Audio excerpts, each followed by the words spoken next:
Welcome to AFCRDTV. I'm here at Hayden Road on this wet, blowy Saturday morning, almost lunchtime. I'm here with Andy Peace. We're about to do some filming for BT Sports for a documentary, all at social distancing, I can assure you, both the interview and also the filming. I'm here with Andy, who's already been up to Nem Park to do some filming with the crew, and I thought we'd have a catch up just to bring you up to date with where we are from Plainside and Andy's thoughts so far for this season. So let's start with pre-season. I seem to remember you said it was too long. Yeah, it started early, didn't it? We felt we had to start because of the clubs were getting back and we didn't want players going elsewhere training and getting a taste for it. So we started back, and it was quite a long pre-season, but as it panned out, it wasn't, we started okay, so it worked, if that makes sense. We lost a few players at the start. Obviously Nathan Hicks and Nabil Sharif went off to St Ives, and eventually Sam Brown went to Banbury. Disappointed to lose those players, but I know at one point you were looking to go into the market to try and get some new players. It did take you a little bit of time, but I think you must be pleased with the squad you put together. Yeah, I mean, like I said, you never want to lose players, good players, and all three of them are good players. That's why they've been at the club for so long. They all left for various different reasons. Wasn't desperate to lose any of them, but that's the nature of football. We knew that. Once they'd gone, you get on with it. Football's about that. People come, people go. It's up to you to get better in. We've always done it before. And say, looking at the squad now, I actually did a bit of a debrief the other day with some people about it, talking to players and Shams, to be honest. I think it's one of the best squads we've had. Whether we know our best team or best formation, I'll be honest enough to say I'm not sure I do yet. But yeah, I think it bodes well. Yeah, new keeper came in, Richard. And put, well, I knew what position to play in. That's one I did get that right, John. You did get that right. But no, new keeper, absolutely fine. Ben's hung around, so waiting for the opportunity. But Richard's come in, no problems at all with him whatsoever. And defenders, obviously you've had strength in there, but you had a very strong back four. I suppose getting Alex Collard back was a big boost.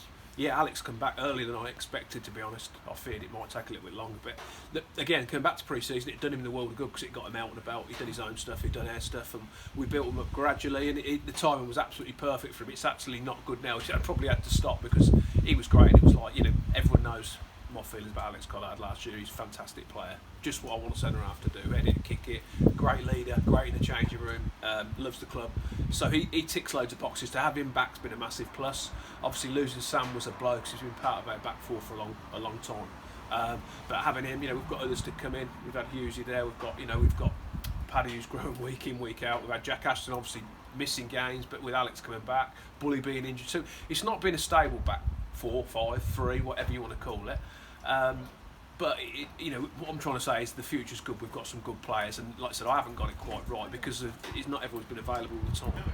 And the future's quite bright in midfield, isn't it? Very young midfield and strengthened with Fernando as well. Yeah, Fernando's come in. He's got better and better. I think he's had his best games the last 2 or 3 we've had. Obviously Slinny's a young kid. Jesse's young. Ross has come in to give us some experience again. He hasn't got going yet. It's been 2 stop-start for him. And we've got good competition in there all of a sudden, which is just what I want. We want good players in there, and we've got them, so that's good. And I think moving on from these, I think we look quite dangerous as well, striker-wise. So yeah, we've got a good group. Yeah, the strikers, Chris Ray, Laurel Smith, yeah, and of course Luke Fairlamb was a big captain. Yeah, Fairlamb's great. I didn't want him to leave. He's gone away. He's come back. He's learned a bit. He's a massive addition. He can play anywhere down the left. Absolutely anywhere. Left back, left side, left midfield. He can play in the hole. So he brings something different. You say Laurel's got so much pace and goals, and Chris Ray's, I think he's come back a better player. We've all seen that. He's got a knack for scoring goals. He'll get better. You've got Duffy, who's not featured because of various reasons.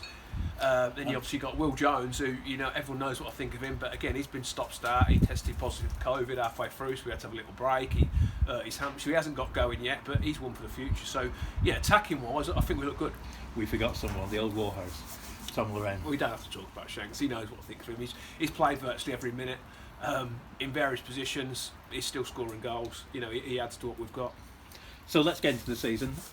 Pleased with the draw at Nuneaton. I know we had the sending off kind of hampered us. I think we might have gone on and won that game with 11 men. Yeah, I mean Nuneaton, we got in at half time and I thought we were by far the better team, and I thought there's only ever going to be one winner.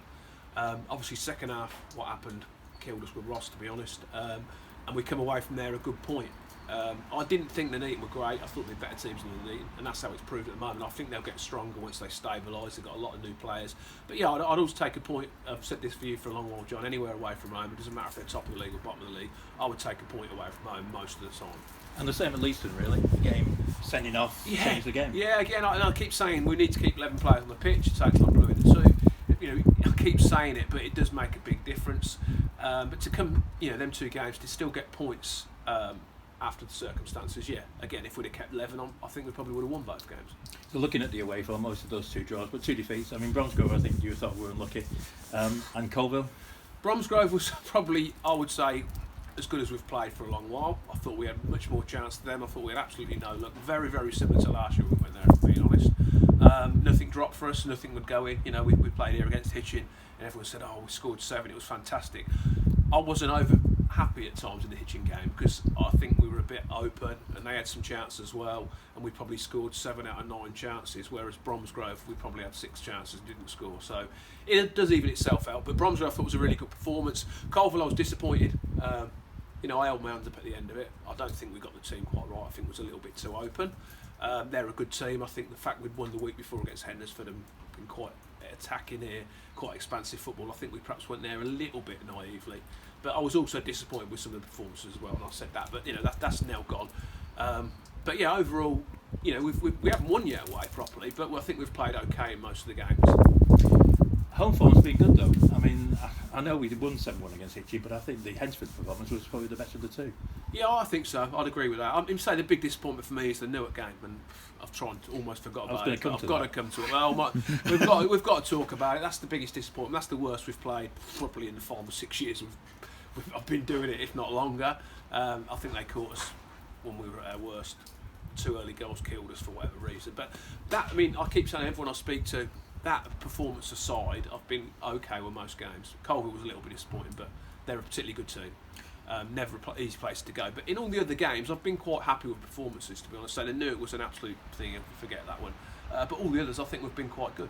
Yeah, Barwell, I think we were on the first half suffering from the Newark. Possibly, yeah. But second half, I thought we played some as good as stuff as we did in the other 2 home games we won. Yeah, no, I think we've played some good stuff this year. I think we've been really exciting. We've been a little bit different, as in we've perhaps not been quite as solid defensively as a group, not just as a back 3-4 or whatever, but as a team we've been a little bit more open, but we've also looked like scoring more goals. And Andy, what the players? The players doing their own training at the moment during this period. Yeah, no, we've got a WhatsApp group which everyone seems to have these days. So they're getting weekly tasks by Shamps, and they have to put Shanks organises the player side of it, him and Bully. So all the players have to do certain tasks, running and fitness stuff, and all the times get registered. And Shanks collates them all and sends them forward to Shamps himself to look at to make sure they're doing the right thing. So unless they're putting their little speedos or whatever on the dog and he's getting their time from, we should get some good times, but you never know with some of them. I'm sure they've put their Apple Watch on the dog and sent it around the garden, I'm not sure, but no, they're a good group, so I trust them. And Liam's monitoring it. Yeah, Liam's monitoring it. Well, you can take it as you want, but he's not the fastest, but he does run a long time, and he wouldn't kid me, Liam, I know that. No, I know that. So we don't know when we're going to start playing again, but we could start with the FA Trophy, Peterborough Sports. Yeah, again, I said this to the papers the other day, I watched them quite a few times last year because it's not that far to go watching our opposition, and obviously I watched them because we were going to play them. We never got to play them last year, but they're a good team, very attacking, and we'll have to be good to beat them, I know that, but it's a trophy game and we're at home, so you'd take that. Yeah, and if we do start and if we go off the fixtures, it will be Kings Langley here on the 5th, but nobody knows. I don't think there's no point guessing really, is there? I don't think at the moment with the way things are, is it getting any better? Probably not. Is it going to? Who knows? So I think at the moment I don't think we can really say when we're going to start. All we know is that as a club we'll be ready. When we get the okay, we'll be back training, we'll be ready to play, but I'm not sure. I still find the whole thing strange. Some levels can play, some can't play, and but that's out of our hands. All we know as a club is that when we can start, we'll start. Andy, thanks a lot, mate. No problem, John. Catch you soon.